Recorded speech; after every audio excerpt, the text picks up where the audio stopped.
Assalamualaikum warahmatullahi wabarakatuh. Halo anak-anak, jumpa lagi dalam pembelajaran ilmu pengetahuan sosial masih bersama Ibu Dewi Afriani. Oke anak-anak, gimana kabar kalian semua? Semoga kalian dan keluarga tetap dalam keadaan sehat walafiat. Tetap semangat ya, walaupun kita belajar secara daring di rumah, tapi Ibu harap kalian tetap semangat dan tetap bisa fokus belajar. Baiklah anak-anak, pada pertemuan kali ini kita akan membahas materi kita berjudul Permintaan, Penawaran, Harga Keseimbangan. Nah, sebelumnya kita harus tahu dulu tujuan pembelajaran, di mana tujuan pembelajaran kita adalah agar kalian dapat memahami konsep permintaan, penawaran, harga keseimbangan. Anak-anak, manusia dikenal sebagai makhluk ekonomi dan makhluk sosial. Artinya, manusia dalam rangka memenuhi kebutuhan hidupnya selalu membutuhkan interaksi dengan orang lain. Nah, sebagai contoh, ibu membutuhkan beras. Maka untuk memperoleh beras tersebut, ibu membelinya dari pedagang di pasar. Karena secara individu, ibu tidak bisa menghasilkan beras. Nah anak-anak, dalam proses jual beli, kita akan dihadapkan pada konsep permintaan, penawaran, dan harga keseimbangan, di mana ketiga-tiganya akan saling mempengaruhi satu sama yang lain. Oke, berikutnya, pada saat awal tahun ajaran baru, harga buku tentu di pasaran mengalami kenaikan. Hal ini terjadi karena banyaknya permintaan terhadap buku tersebut. Kalian sangat membutuhkan buku, sehingga kalian akan tetap membelinya walaupun dengan harga yang mahal. Berdasarkan hal tersebut, dapat kita ketahui bahwa permintaan dapat mempengaruhi harga. Apa yang dimaksud dengan permintaan? Pengertian dari permintaan adalah jumlah barang yang diminta oleh konsumen pada tingkat harga dan waktu tertentu. Sedangkan permintaan terhadap barang dan jasa setiap orang tentu akan berbeda-beda karena masing-masing orang memiliki kemampuan yang berbeda. Dan apa saja faktor-faktor yang dapat mempengaruhi permintaan? Faktor-faktor yang dapat mempengaruhi permintaan antara lain yang pertama, harga barang. Di mana jika harga barang naik, maka jumlah barang yang diminta berkurang. Dan sebaliknya, jika harga barang turun, maka jumlah barang yang diminta akan bertambah banyak. Oke, yang kedua, itu adalah pendapatan masyarakat, di mana tingkat pendapatan atau penghasilan masyarakat sangat menentukan tinggi rendahnya permintaan akan barang dan jasa. Makin tinggi pendapatan seseorang, tentu akan makin besar daya beli yang ia miliki. Akibatnya, permintaan akan barang dan jasa pun akan meningkat. Sebaliknya, orang yang berpenghasilan rendah, tentu daya belinya pun rendah.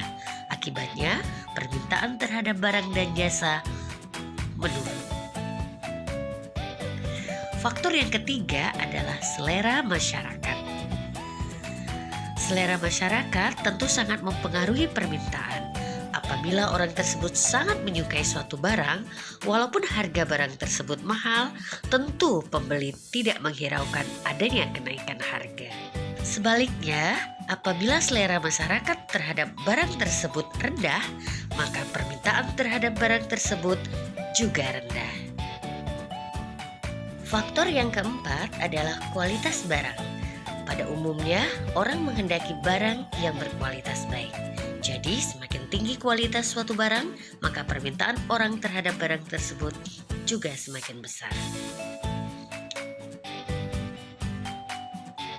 Faktor yang kelima adalah harga barang lain yang berkaitan, di mana ada kalanya barang tertentu memerlukan barang lain sebagai pelengkap atau pengganti.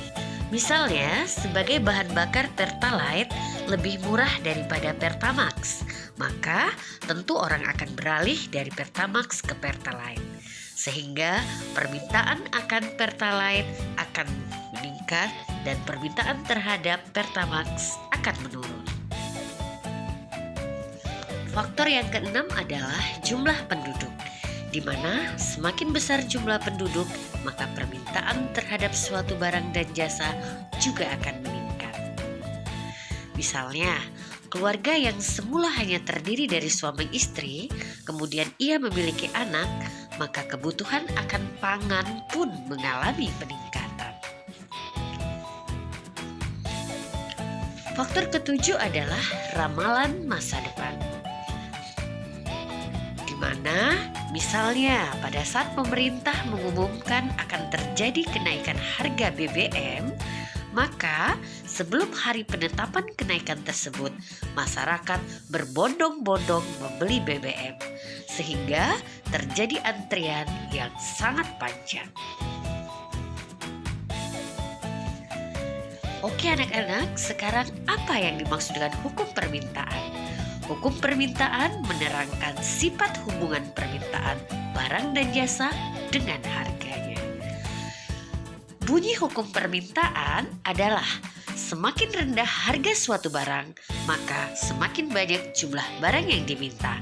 Sebaliknya, semakin tinggi harga barang, maka jumlah barang yang diminta akan semakin berkurang. Sedangkan hubungan antara harga barang dengan jumlah barang yang diminta pada waktu dan tempat tertentu dapat dilukiskan dalam bentuk grafik yang disebut dengan sebagai kurva permintaan. Nah, ini contoh kurva permintaan yang umumnya kurva permintaan bergerak turun dari kiri atas ke kanan bawah. Artinya, makin rendah harga suatu barang, maka makin banyak jumlah barang yang diminta, atau sebaliknya. Nah, anak-anak, berikutnya kita akan membahas mengenai apa yang dimaksud dengan penawaran. Anak-anak, jika kita sedang berjalan-jalan di pasar, tentu banyak pedagang yang menawarkan barang dagangannya kepada kita. Nah, penawaran adalah jumlah barang yang ditawarkan pada tingkat harga, waktu, dan tempat tertentu.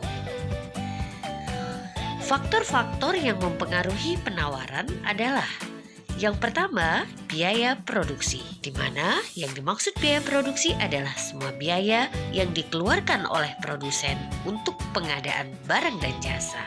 Besar kecilnya biaya produksi berpengaruh terhadap banyak sedikitnya barang dan jasa yang ditawarkan. Misalnya, untuk memproduksi sebuah mobil mewah memerlukan biaya yang sangat besar, maka barang yang dihasilkan juga terbatas.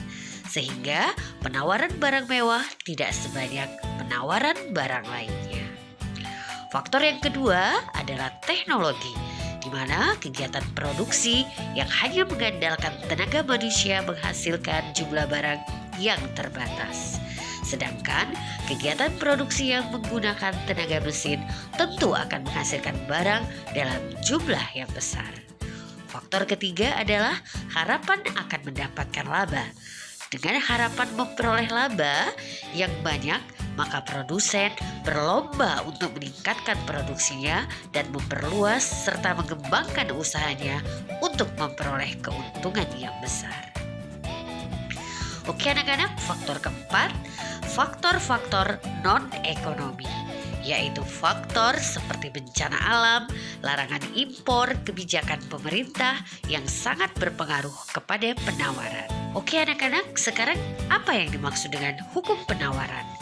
Bunyi dari hukum penawaran adalah jika harga barang yang ditawarkan naik, maka jumlah barang yang ditawarkan pun akan bertambah. Sebaliknya, jika harga barang turun, maka jumlah barang yang ditawarkan juga akan berkurang. Sedangkan hubungan antara harga barang dengan jumlah barang yang ditawarkan pada waktu dan tempat tertentu itu dapat kita buat dalam bentuk grafik yang disebut kurva penawaran. Nah, ini umumnya kurva penawaran bisa kalian lihat di samping penawaran bergerak naik dari kiri ke bawah ke kanan atas. Kondisi tersebut menandakan bahwa semakin tinggi harga suatu barang, maka semakin banyak jumlah barang yang ditawarkan. Oke anak-anak, sekarang kita menuju ke harga keseimbangan. Nah, coba kalian perhatikan jika ibu sedang berbelanja di pasar tradisional. Apa yang dilakukan ibu saat membeli sesuatu barang? Nah, mengapa harga barang di pasar tradisional bisa beraneka ragam meskipun kualitasnya sama? Berbelanja di pasar tradisional tentu memerlukan keahlian dalam melakukan tawar-menawar.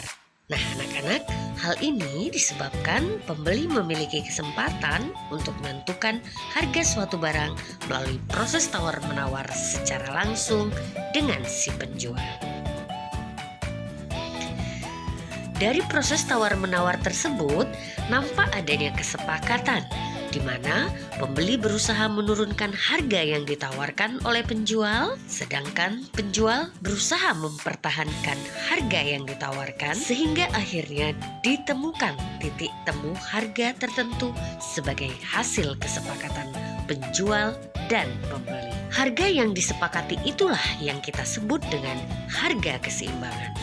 Nah, di bawah ini nampak kurva harga keseimbangan, di mana kurva tersebut menjelaskan harga kesepakatan antara penjual dan pembeli yang tercipta melalui proses tawar-menawar.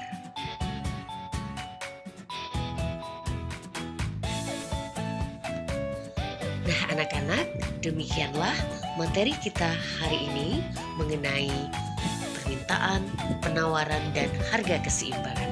Semoga bermanfaat, tetap semangat, dan wabillahi taufik wal hidayah. Wassalamualaikum warahmatullahi wabarakatuh.